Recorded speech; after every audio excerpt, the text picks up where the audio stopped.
They wanted her sister to be the bride, but the Earl came for the wrong girl.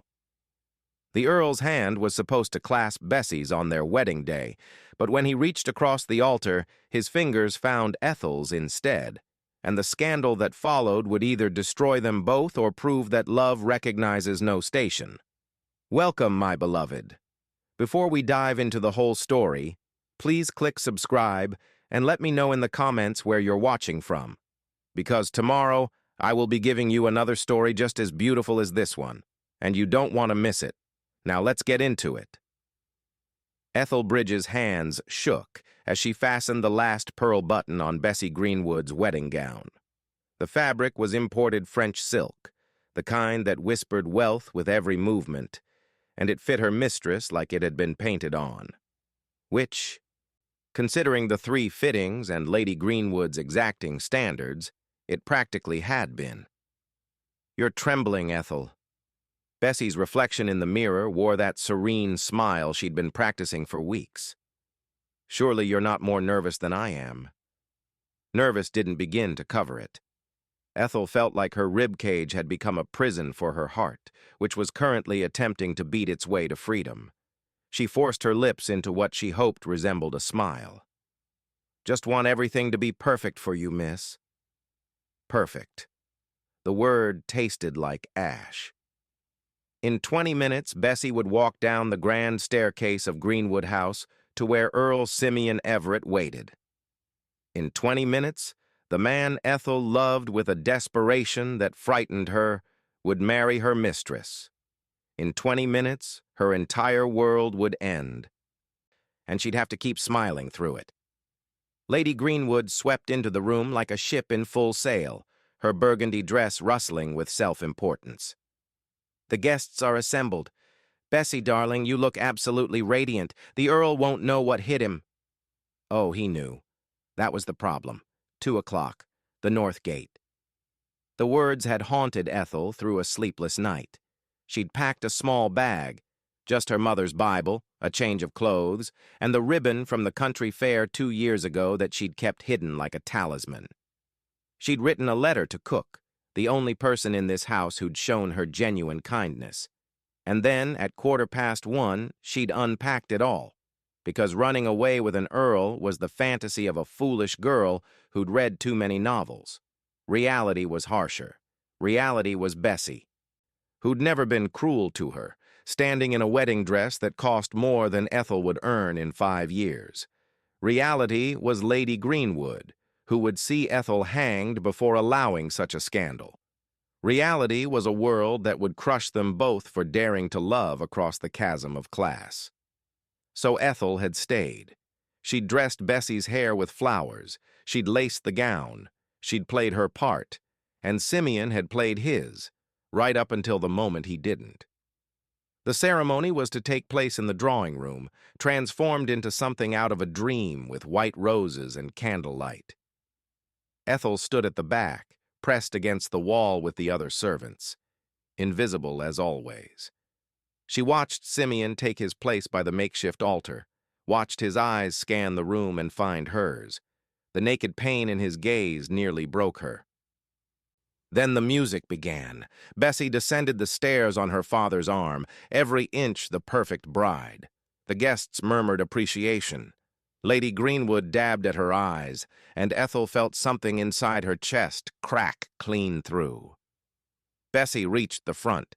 Lord Greenwood placed her hand in Simeon's. The rector cleared his throat. "Dearly beloved, we are gathered here today." "Stop." The single word dropped into the room like a stone into still water. Ripples of shock spread through the assembled guests. Simeon's voice was steady, but his hand trembled where it held Bessie's. "I'm sorry. I can't do this." Bessie's smile froze, confusion flickering across her perfect features. "What?"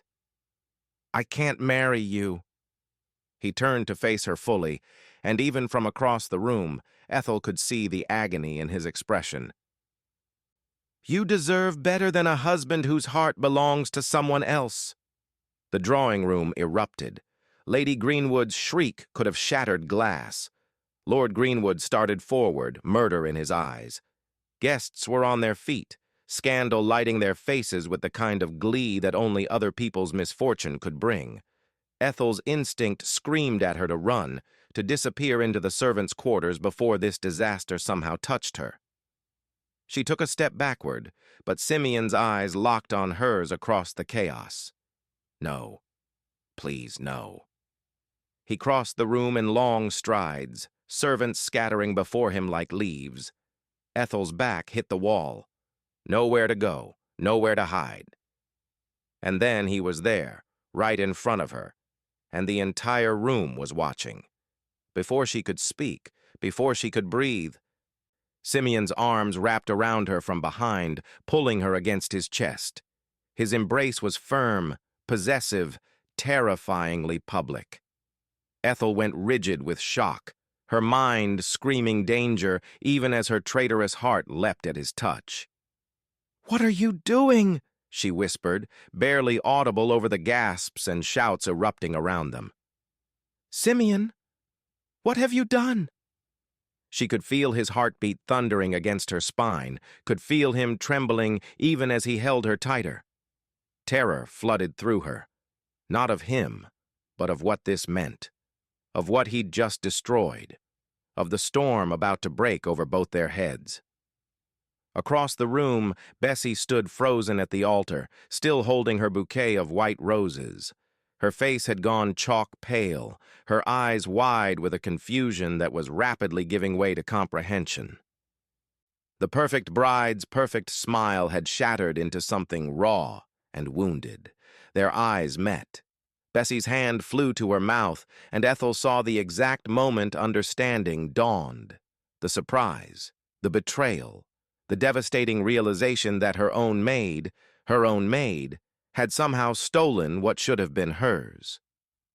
"Miss Bessie," Ethel choked out, trying to pull away from Simeon's embrace. "Please, I never meant—" But Lady Greenwood's voice cut through like a whip crack. "You serpent! You scheming, ungrateful wretch! How dare you! How dare you!" Simeon's arms tightened around Ethel, turning her slightly so he could meet Lady Greenwood's fury head-on while still keeping Ethel close. His voice rang out clear and unapologetic. "The blame is mine alone. Ethel did nothing wrong. She refused me. She stayed loyal to your daughter. I'm the one who couldn't let her go." "Let her go now!"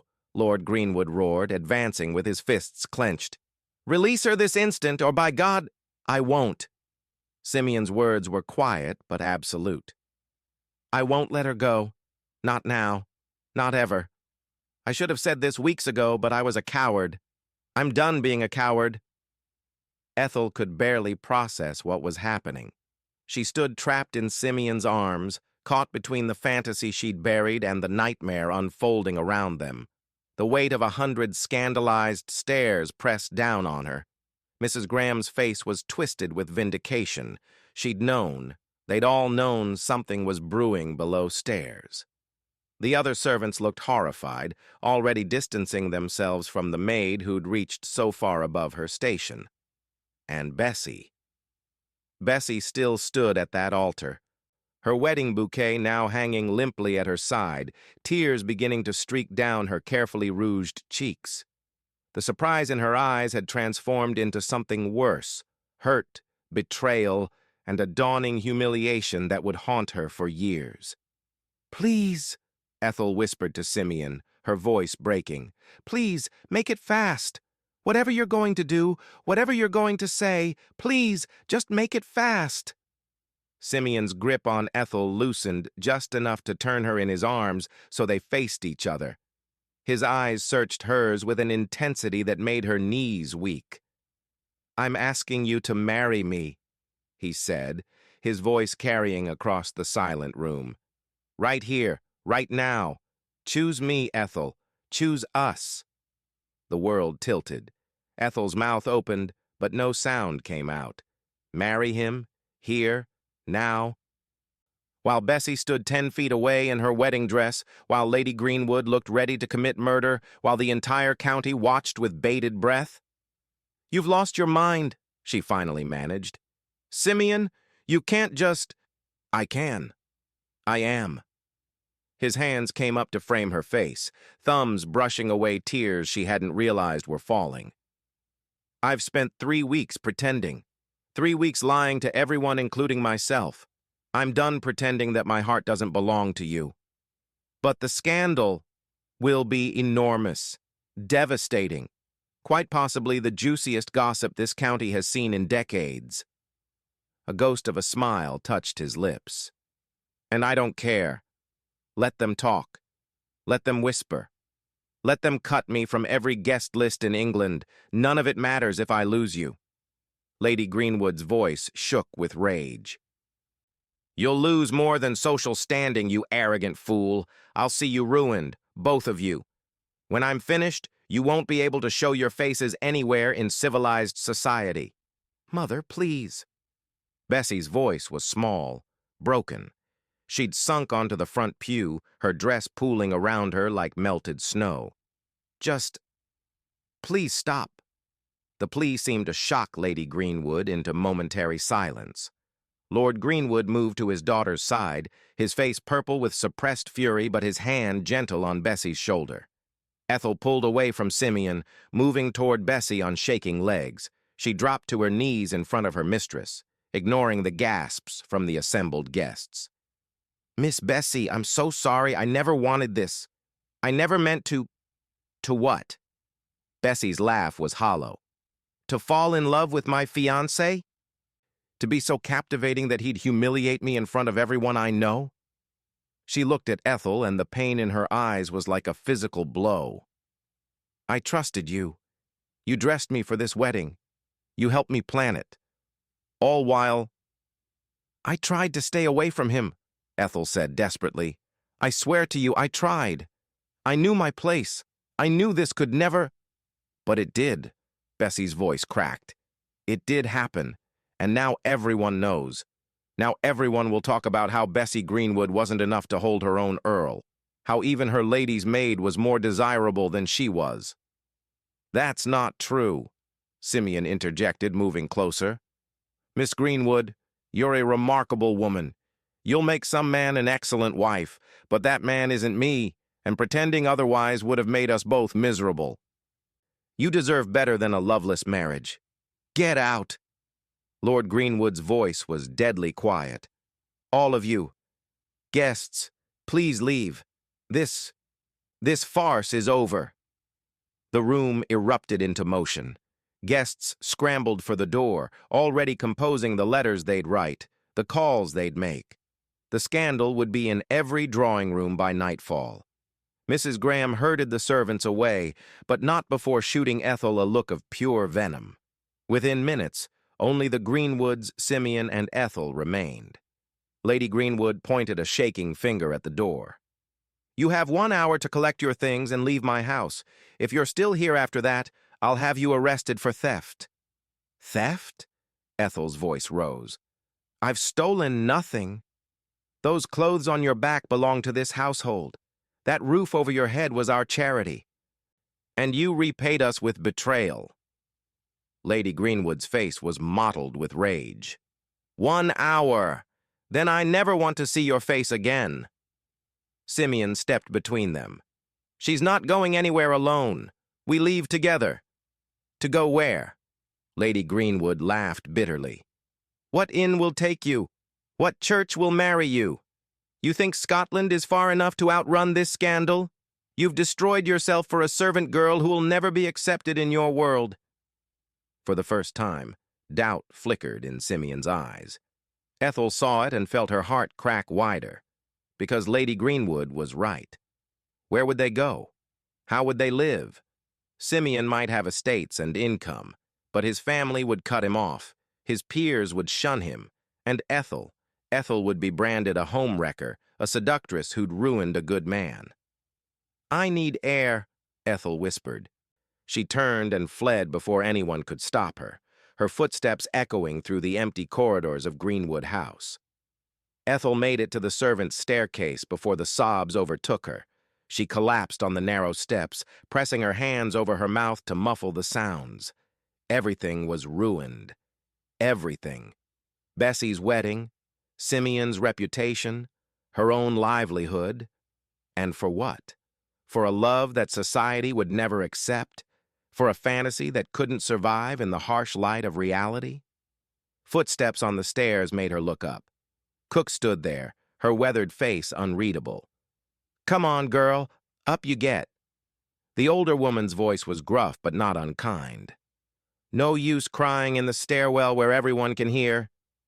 She led Ethel to her small chamber, the same narrow room Ethel had occupied for 6 years. Her pitiful belongings looked even more pathetic in the afternoon light streaming through the single window.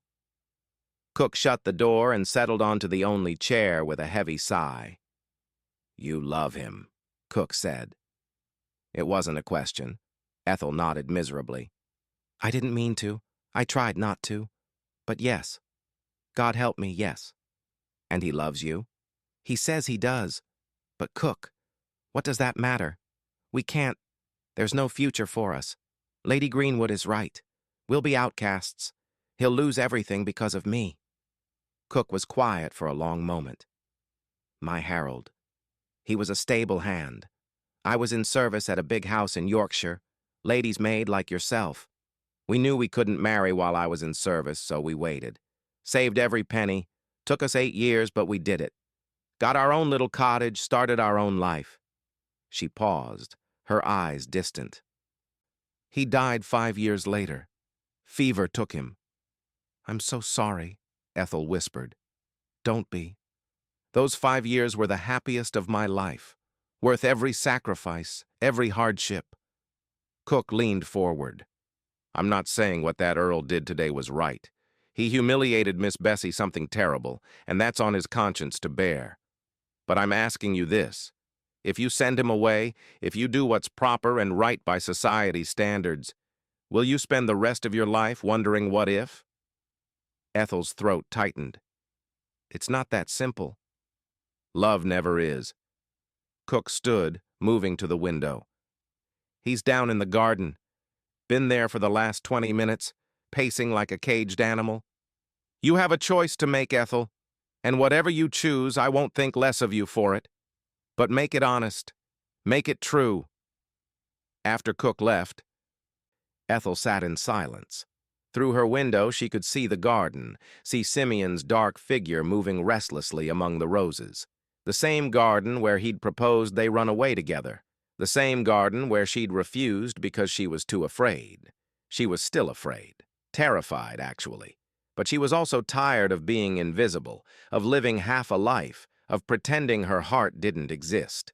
With trembling hands, she packed her few belongings into a worn carpet bag. Her mother's Bible, 3 dresses, all practical wool, the ribbon from the fair, the pressed flower Simeon had given her 3 weeks ago when he'd accidentally found her in the library. She took nothing that belonged to the Greenwoods. At the door, she paused. She should say goodbye to Bessie, should try once more to apologize. But the thought of facing her mistress's pain was too much. Instead, she left the letter she'd written the night before on the bed. It was inadequate, insufficient, but it was all she had. The servants' entrance was empty. Everyone was either helping guests depart or staying well clear of the drama. Ethel slipped out into the afternoon sun, her bag clutched in both hands. Simeon saw her immediately. He stopped pacing, his whole body going still. "Ethel." She walked toward him, each step feeling like a leap off a cliff. When she reached him, she set down her bag and looked up into his face. "If we do this," she said quietly, "there's no going back. Your family will disown you. Society will cut us. We'll have to leave England, probably. Start over somewhere no one knows us. I know. You'll resent me eventually. When the reality of what you've given up sets in, I won't. You can't know that. I can." He took her hands, his grip warm and sure. "Ethel, I'm not some impulsive boy. I'm 32 years old. I've had every advantage, every opportunity, every comfort that wealth and title can provide. And none of it, not one moment of it, has made me feel as alive as I felt during those 3 hours at a country fair 2 years ago. You make me laugh. You challenge me.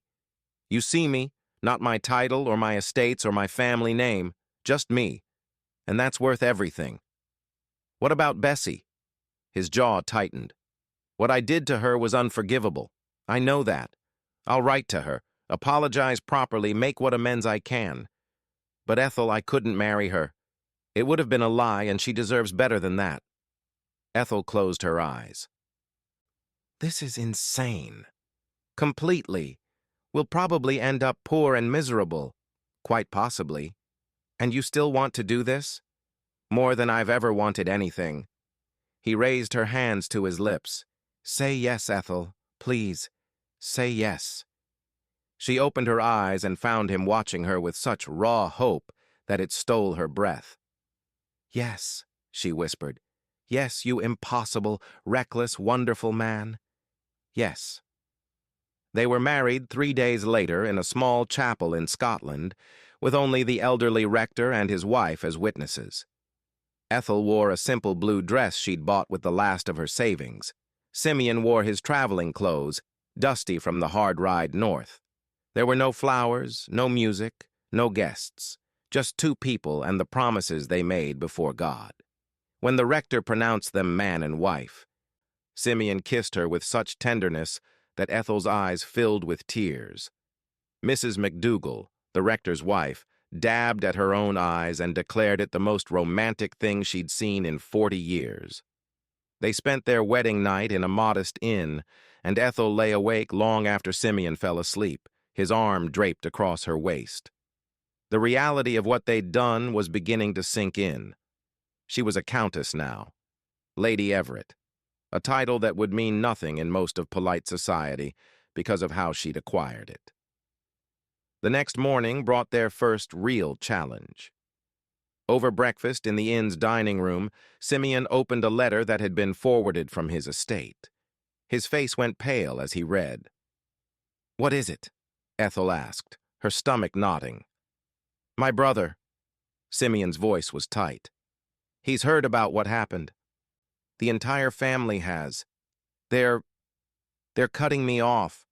All financial support ended immediately. The estate is entailed, so they can't take the title. But the family accounts, the London house, everything else, gone." Ethel set down her tea with shaking hands. "I see. There's more." He continued reading, his expression growing grimmer. "They're demanding I have the marriage annulled. They're claiming you used witchcraft or coercion or some such nonsense. If I refuse, I'm to be considered dead to the family." The words hit like physical blows. Dead to his family, because of her. "Simeon, perhaps we should—" "No." He crumpled the letter. "I don't care what they say. I made my choice. We made our choice." But Ethel could see the pain in his eyes, the way his hands trembled slightly. This was his family, his blood. And they'd turned their backs on him without hesitation. "How much money do we have?" she asked quietly. Simeon was silent for a long moment. "Enough to live modestly for perhaps 6 months. After that," he trailed off. 6 months.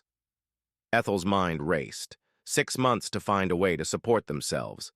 But how? Simeon had been raised to manage estates, not earn a living.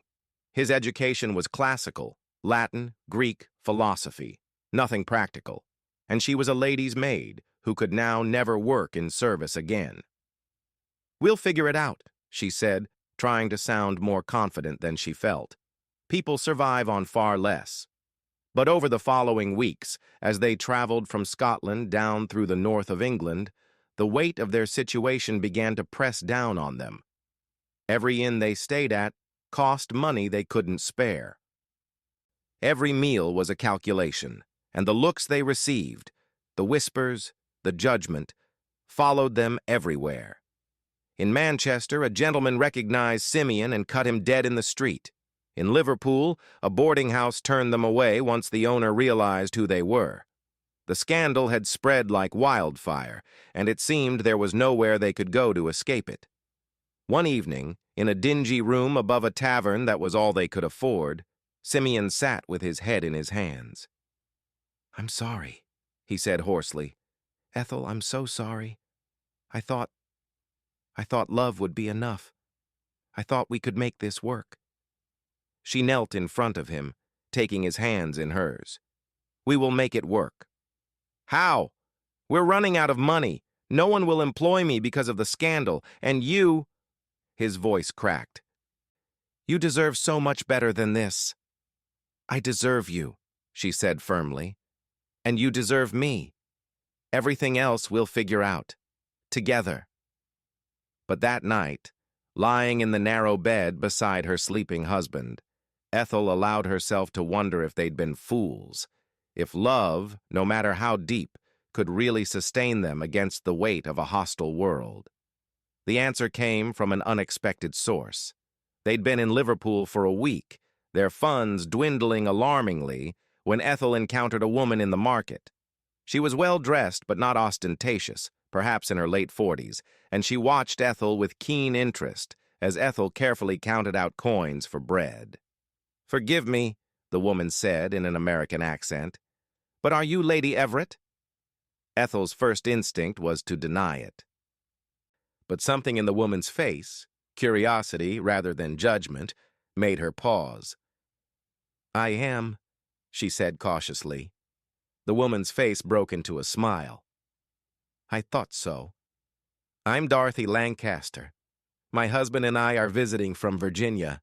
We heard your story from some scandalously indiscreet gossips at our hotel. Most romantic thing I've ever heard." Ethel blinked. "Romantic?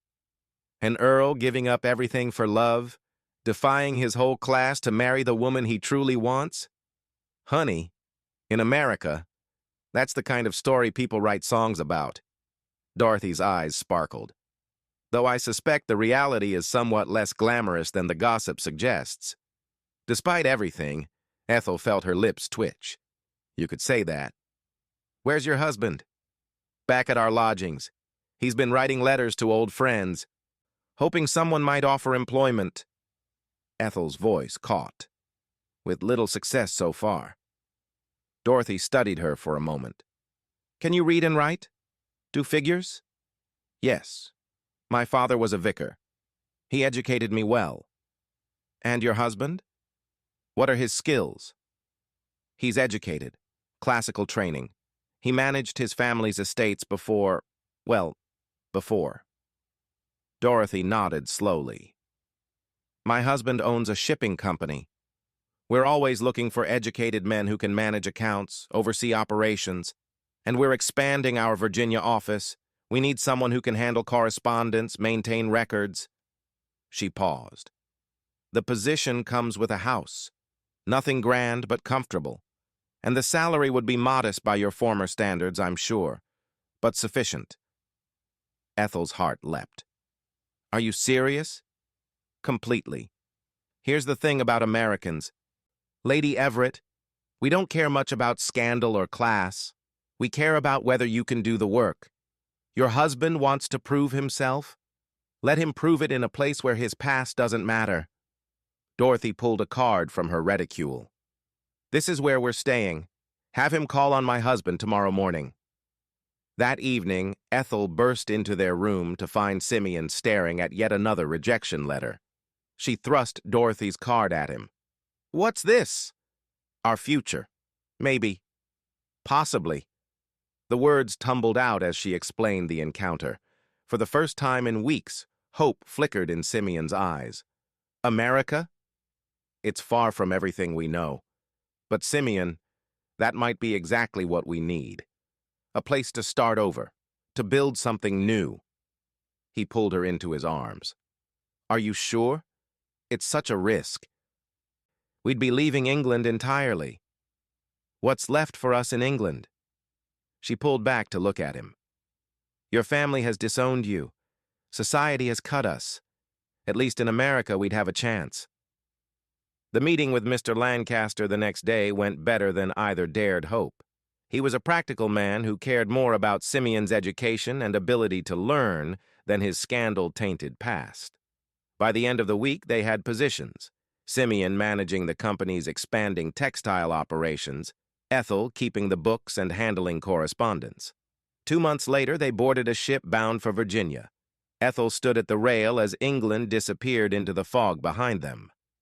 Beside her, Simeon was quiet, and she knew he was thinking of everything they were leaving behind: his family, his country, the life he'd been born to live.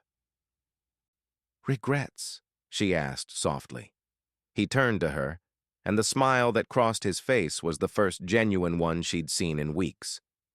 "Not a single one." The voyage was long and often uncomfortable, but there was a strange freedom in being surrounded by strangers who knew nothing of their past. They were simply Mr. and Mrs. Everett, a young couple seeking opportunity in the new world. One evening, as they stood on deck watching the sunset paint the ocean in shades of gold and crimson, Simeon took her hand. "I've been thinking," he said, "about what we'll tell people in Virginia, about who we were." "What do you mean?" "We could reinvent ourselves. Say I was a younger son who inherited nothing, that we married for love against our family's wishes but keep the scandal vague." He squeezed her hand. "Give us a clean slate." Ethel considered. "Or we could tell the truth, that we made choices that cost us everything, but we'd make them again. People will judge." "Let them." She leaned against him. "I'm tired of hiding, Simeon. Tired of shame. What we did hurt people, and I'll carry that guilt forever. But I won't apologize for loving you." He kissed the top of her head. "What did I do to deserve you?" "Caused a massive scandal and ruined your life, apparently." His laugh was startled and genuine, echoing across the water. And for the first time since that disastrous wedding day, Ethel felt something uncurl in her chest. Hope, perhaps, or just the first stirrings of peace. Virginia welcomed them with autumn air and the scent of tobacco fields. The Lancasters provided them with a modest house on the outskirts of Richmond, white clapboard with a small porch and a garden that had seen better days. To Ethel, who'd grown up in a vicarage and spent 6 years sleeping in a servant's quarters, it felt like a palace. Simeon's work was demanding but honest. He spent his days at the Lancaster shipping offices, learning the intricacies of American commerce. The work was nothing like managing estates. It required a different kind of knowledge, a practical understanding of supply and demand, of markets and profit margins. He came home exhausted those first few months, his hands stained with ink instead of the idle cleanliness of aristocracy. But he never complained. Ethel, meanwhile, discovered an unexpected talent. The figures she'd learned as a vicar's daughter, the precision she'd developed as a lady's maid, all of it translated into a skill for bookkeeping that impressed even Mr. Lancaster. She worked from home, maintaining detailed records of shipments and transactions, catching errors that more experienced clerks had missed. They lived simply. Their furniture was second-hand. Their clothes were practical.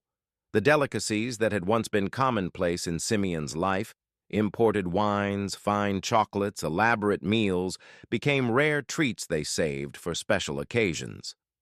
And yet, Ethel found herself happier than she'd ever been. One evening, 6 months after their arrival, she returned from the market to find Simeon on the porch, a letter in his hands. His face was unreadable. "What is it?" she asked, setting down her basket. "It's from Cook, from Greenwood House." He held it out to her. "She asked Mr. Lancaster for our address." Ethel's hands trembled as she unfolded the paper. Cook's handwriting was careful, each word painstakingly formed. "Dear Ethel and Lord Everett, I hope this letter finds you well. I know I have no right to write, but I thought you should know what's happened here. Miss Bessie married last month, a baron from Kent, a good man by all accounts. She seems content, though not happy the way a bride should be. Lady Greenwood still speaks of you both with venom, but Lord Greenwood has gone quiet on the subject. The truth is, Miss Bessie is better off. I knew it then, and I know it now. She married for position and security, which is what she always wanted. But you two married for love, and that's rarer than gold. I don't expect you to write back. Just wanted you to know that some of us understand why you did what you did, and some of us are glad you found each other, scandal or not. Your friend, Mrs. Elizabeth Harper, cook. Ethel sank onto the porch step, tears streaming down her face. Simeon sat beside her, his arm around her shoulders. "She's married," Ethel whispered. "She's all right." "Are you?" He turned her to face him. "You've been carrying guilt about Bessie for months. I can see it. I hurt her terribly. Nothing will change that." "No," he agreed. "But Ethel, you heard what Cook said. Bessie wanted security and position. She has that now. Would she have been happier with a husband who loved someone else? With a marriage built on lies?" Ethel leaned into him. "I hope she finds happiness, real happiness. She deserves that." They sat in silence for a while, watching the sun set over their small garden. Finally, Simeon spoke. "I need to tell you something. Mr. Lancaster offered me a partnership." Ethel pulled back to stare at him. "What?" "A junior partnership. He says I've proven myself, that I have a good head for the business. It would mean better pay, more security." He paused. "It would also mean we're staying here, permanently. America would be our home. And England would be the past." His eyes searched hers. "Is that all right? Can you live with never going back?" Ethel thought about the England they'd left behind, the rigid class structure that had made their love impossible, the scandal that would follow them forever, the family that had disowned Simeon without a second thought. Then she thought about their small white house, about Sunday dinners with the Lancasters who'd become true friends, about the freedom of a place where their past didn't define them. "England was never home," she said softly. "Home is wherever we are together." The kiss they shared tasted of salt from her tears and the sweet tea she'd been drinking. When they pulled apart, Simeon was smiling. "There's something else," he said, pulling another letter from his pocket. "This came today as well, from my sister Lavinia. She's the youngest, the only one who—" He trailed off, emotion thickening his voice. Ethel took the letter carefully. It was short, written in an elegant hand. "Dearest brother, Father forbids me to write, so I must be brief. I wanted you to know that not all of us think you're wrong. I met your Ethel once, you know, though she probably doesn't remember. You'd asked her to bring tea to the drawing room, and she did it with such quiet grace that I remarked on it to Mother. Mother said servants should be invisible, but I remember thinking how sad that was, to expect someone to be invisible just because of where they were born. I'm glad you chose visibility. I'm glad you chose love. And I hope, wherever you are, you're happy. Write to me if you can. Father opens all my correspondence, but I don't care anymore. Your loving sister, Lavinia." "She remembers me?" Ethel breathed. "Your sister remembers me." "Lavinia always saw things others missed." Simeon's voice was rough. "She's asking me to write back. Should I?" "Yes," Ethel said immediately. "Yes, you should. She's taking a risk, reaching out. Don't let her face that alone." That night, they sat together at their small kitchen table, composing a letter to Lavinia. They wrote about Virginia, about their work, about the strange and wonderful freedom of building a life from nothing. They were honest about the struggles, but also about the joy. And when they sealed the letter, Ethel felt something shift. They weren't running anymore. They weren't hiding. They were simply living, building something real and lasting from the ashes of scandal. Winter came to Virginia with surprising gentleness compared to English winters. Ethel discovered she was with child in January, during a week when snow dusted their garden like powder sugar. She told Simeon that evening, after dinner. He'd been reviewing ledgers at the kitchen table, and she simply stood beside him and placed his hand on her still flat stomach. "We're going to have a baby," she said quietly. For a moment, he was completely still. Then he looked up at her, and the joy in his face was incandescent. He stood so quickly his chair fell over, sweeping her into his arms. "A baby," he breathed against her hair. "Ethel, we're going to have a baby," she laughed, tears spilling over. "Are you happy?" "Happy? I'm terrified and elated and overwhelmed and—" He pulled back to cup her face. "Yes, I'm happy. So happy." They talked late into the night about names and nurseries and all the practical concerns of bringing a child into their modest life. But underlying it all was a fierce joy, a sense that they were creating something beautiful from the ruins of what they'd left behind. The pregnancy progressed smoothly. Dorothy Lancaster took Ethel under her wing, offering advice and hand-me-down baby clothes from her own grown children. The women in their neighborhood, once somewhat wary of the scandalous English couple, warmed to Ethel as her condition became apparent. Babies, it seemed, were a universal language. Simeon was unbearably solicitous. He insisted on doing all the heavy work around the house, worried constantly about Ethel's health, and read every book on childbirth he could find until Ethel finally banned them from the house. "Women have been having babies since the beginning of time," she told him, exasperated and touched in equal measure. "I'm not made of glass."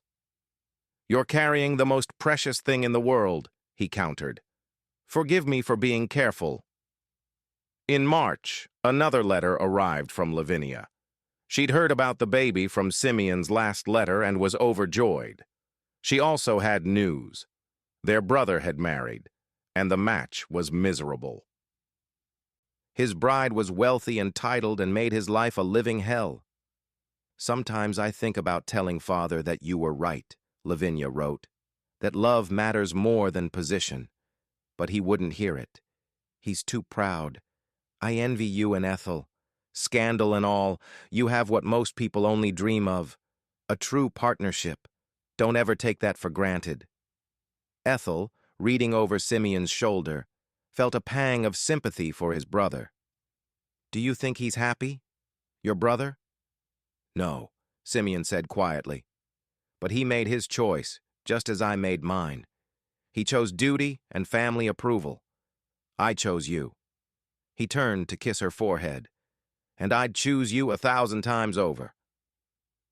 The baby came in late July, during a thunderstorm that shook their small house. Ethel labored through the night with Dorothy Lancaster and the local midwife in attendance. Simeon paced downstairs, wearing a path in the floorboards, until Mr. Lancaster arrived and forcibly sat him down with a glass of whiskey. When the baby's cry finally pierced the air, Simeon took the stairs 3 at a time. She was perfect. Tiny and red-faced and absolutely perfect. They named her Hope, because that's what she represented. A future they'd built themselves, untainted by the past. Simeon held his daughter with shaking hands, tears streaming down his face. "Hello, little one," he whispered. "I'm your papa, and I promise you'll never have to choose between love and duty. I promise you'll be free to follow your heart." Ethel, exhausted but radiant, watched her husband cradle their child. This was what they'd risked everything for, not just each other, but this. A family built on love rather than obligation. A life of their own choosing. A week after Hope's birth, an unexpected visitor arrived at their door. Mrs. Graham, the former housekeeper of Greenwood House, stood on their porch with a carpet bag and a determined expression. "Mrs. Graham," Ethel breathed, shocked. "What are you doing here?" "Come to see the baby," the older woman said gruffly, "and to apologize." She was invited in, though Ethel's hands shook as she made tea. Mrs. Graham had been one of her harshest critics at Greenwood House, one of the loudest voices condemning her behavior. "I was wrong about you," Mrs. Graham said without preamble, once they were seated. "Wrong about what happened. I thought you were a scheming girl out to trap a rich man.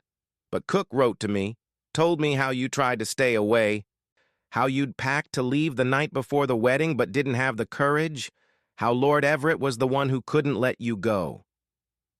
Ethel was silent, unsure what to say. "I've spent my whole life believing people should know their place," Mrs. Graham continued. "Servants below, gentry above, and never the two should mix. But then I saw what happened to Miss Bessie's marriage. She's got her baron and her position, but she's not happy. She's exactly what I always thought a lady should be. Proper, appropriate, dutiful, and she's miserable." "I'm sorry for that," Ethel said quietly. "Don't be. It's not your fault. It's the fault of a system that values titles over hearts." Mrs. Graham stood, moving to the cradle where Hope slept. "May I?" At Ethel's nod, she carefully picked up the baby. Her stern face softened as Hope yawned and settled into her arms. "She's beautiful. Looks like you around the eyes." Mrs. Graham's voice was gentle. "You're going to raise her right, I can tell. Raise her to know that love matters more than propriety. That's a good lesson." When she left an hour later, she pressed an envelope into Ethel's hands. "From Cook and me. For the baby. And Ethel, I'm glad you found happiness. Truly." Inside was enough money to furnish a proper nursery. Ethel wept over it, overwhelmed by the unexpected kindness. Hope's first birthday brought a celebration in their garden, with the Lancasters and several neighbors attending. Watching her daughter take wobbly steps across the grass, Ethel felt a contentment she'd never imagined possible. Simeon came up behind her, wrapping his arms around her waist. "Happy?" "Deliriously." She leaned back against him. "Who would have thought? 2 years ago we were causing the scandal of the century. Now we're here, with friends and a beautiful daughter and a life we built ourselves." "No regrets?" She turned in his arms. "Ask me that question one more time, and I'll make you sleep in the barn." His laugh was warm. "Understood." But later that night, after Hope was asleep and the guests had gone home, Ethel found Simeon on the porch, staring at another letter. "What's wrong?" He handed it to her. It was from his father. "Simeon, I am dying. The doctors give me weeks, perhaps a month. Before I go, I need to say what I should have said 2 years ago. You were right. About love, about choosing your own path. I spent my entire life doing what was expected, marrying who was appropriate, maintaining appearances. And I die knowing I never once felt what I saw in your eyes when you spoke of your Ethel. I cannot undo my actions. I cannot restore what I took from you. But I can tell you this. You are still my son. You will always be my son. And I'm proud of the man you've become, even if it took me dying to admit it. Come home if you can. Let me meet my granddaughter. Let me apologize in person. But if you can't forgive me, I understand. I wronged you terribly, and some things cannot be undone." Your father, Ethel, watched tears slip down Simeon's cheeks. "What do you want to do?" "I don't know." His voice cracked. "He cut me off, disowned me, called you terrible names, and now he's dying, and suddenly he's proud?" "People change when they face their mortality," Ethel said gently. "They see what really matters. Simeon, I can't tell you what to do, but I can tell you this. If you don't go, you'll regret it. Not because you owe him anything, but because you'll always wonder." They booked passage on a ship the next week. The voyage back to England was surreal. This time they traveled as a family, with Hope charming everyone on board. Ethel watched England's shores appear through the mist and felt nothing but a strange detachment. This wasn't home anymore. Home was the little white house in Virginia, the life they'd built from scratch. Simeon's father was in his study when they arrived at the family estate. He'd aged dramatically, his robust frame now gaunt, his face lined with pain and regret. When Simeon walked in carrying Hope, the old man's composure crumbled. "My God," he whispered. "She looks like your mother." The conversation that followed was painful and honest. Simeon's father apologized, not with excuses, but with stark acknowledgement of his failures. He asked to meet Ethel, and when she entered the room, he actually stood. "Mrs. Everett," he said formally. "No. May I call you Ethel?" At her nod, he continued. "I owe you an apology I can never adequately express. I called you terrible things. I convinced myself you were a schemer, a seductress, when the truth was simpler. My son fell in love with a good woman, and I punished you both for it." "You were protecting your family," Ethel said quietly. "I understand that." "No, I was protecting appearances. There's a difference." He looked at Hope, who was trying to grab Simeon's cravat. "She's beautiful. May I hold her?" Watching Simeon's father cradle his granddaughter, Ethel felt something shift. This man was dying, yes, but he was also trying to make amends. That took courage. They stayed for 2 weeks. Simeon's siblings came to visit, all except his brother, who refused. Lavinia wept with joy at seeing them, immediately bonding with Hope and declaring herself the best aunt in existence. On his deathbed, Simeon's father made one final gesture. He changed his will, leaving Simeon a substantial sum, not the full inheritance, but enough to ensure security. "Build your life in America," he rasped.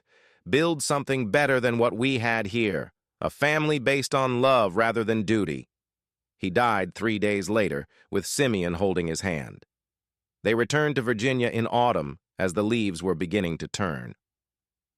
The voyage had been bittersweet, Simeon grieving his father while also feeling a sense of peace that came from reconciliation. "Do you think he meant it?" Ethel asked one evening as they stood on deck, Hope asleep in her arms. "About being proud of us?" "Yes," Simeon said without hesitation. Facing death strips away pretense. He saw what really mattered finally. Their house looked exactly as they'd left it, thanks to the Lancasters who'd watched over it. But somehow it felt different, more solid, more permanent. This was home now, unequivocally. The inheritance from Simeon's father changed things. Not dramatically, they weren't wealthy by aristocratic standards, but enough to bring security. They bought their house outright. Simeon was able to invest more heavily in the Lancaster Shipping Company. They could afford small luxuries again, though neither of them wanted to return to the extravagance of Simeon's former life. A year later, they had another child, a boy they named Jack, after Ethel's father. 2 years after that, another daughter, Clara. Their family grew, their roots deepened, and the scandal that had once defined them became just a story they sometimes told. One evening, when Hope was 7 and already showing signs of her mother's quick wit, she asked about how her parents met. Simeon and Ethel exchanged glances. They'd discuss this, knowing the question would come eventually. "Well," Simeon began, "your mother was a lady's maid at a big house in England, and I was supposed to marry someone else. But you married Mama instead?" Hope's eyes were wide. "I did. Because I loved her more than I loved following rules." "Did people get angry?" "Very angry," Ethel said honestly. "We hurt people we cared about. We caused a terrible scandal. And for a long time, things were very hard." "Do you wish you hadn't done it?" Hope asked. Ethel pulled her daughter onto her lap. "No, sweetheart, because making that choice, loving your papa, following our hearts, it gave us you, and your brother and sister, and this life. Would I change how we did it? Yes. I wish we'd been braver sooner, more honest with everyone involved. But the core choice, to choose love? Never. When I grow up," Hope announced solemnly, I'm going to marry whoever I want, even if people get angry. Simeon laughed, ruffling her hair. That's my girl. That night, after the children were in bed, Ethel and Simeon sat on their porch as they had countless times before. 3 years had passed since their return from England. Hope was thriving in the local school. Jack was a holy terror who kept them all on their toes. Clara was just beginning to walk. "Do you ever think about her?" Ethel asked quietly. "Bessie?" "Sometimes," Simeon admitted. "I hope she's found happiness. Real happiness, not just contentment. Cook's last letter said she has 3 children now, that she and her husband have grown fond of each other, if not passionately in love. That's something, at least." He took Ethel's hand. "I wish I'd handled it differently. Broken the engagement before the wedding day, spared her that public humiliation. We were young and scared and in love," Ethel said. "We made mistakes. But Simeon, we've built something good from those mistakes. Doesn't that count for something?" He pulled her close. "It counts for everything."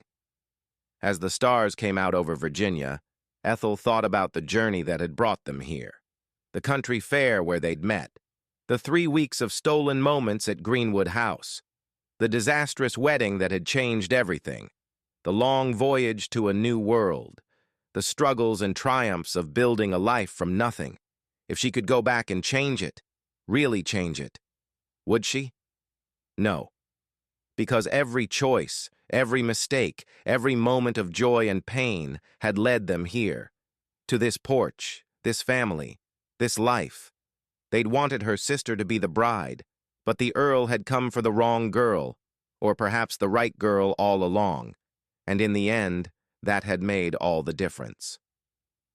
Years later, when Hope was grown and had children of her own, she would tell them about her parents, about the Earl who gave up everything for a lady's maid, about the scandal that rocked English society, about 2 people who chose love when it would have been so much easier to choose duty. And she would tell them this: true love isn't about grand gestures or perfect timing. It's about choosing each other every day, even when it's hard, especially when it's hard.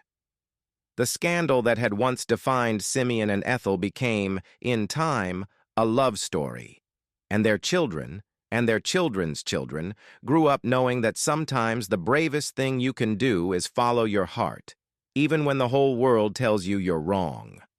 Thank you for watching this story to the end. If you enjoyed this story, you will surely love the next one. It's as beautiful and intriguing as you can ever imagine, so do check it out. See you on the next one.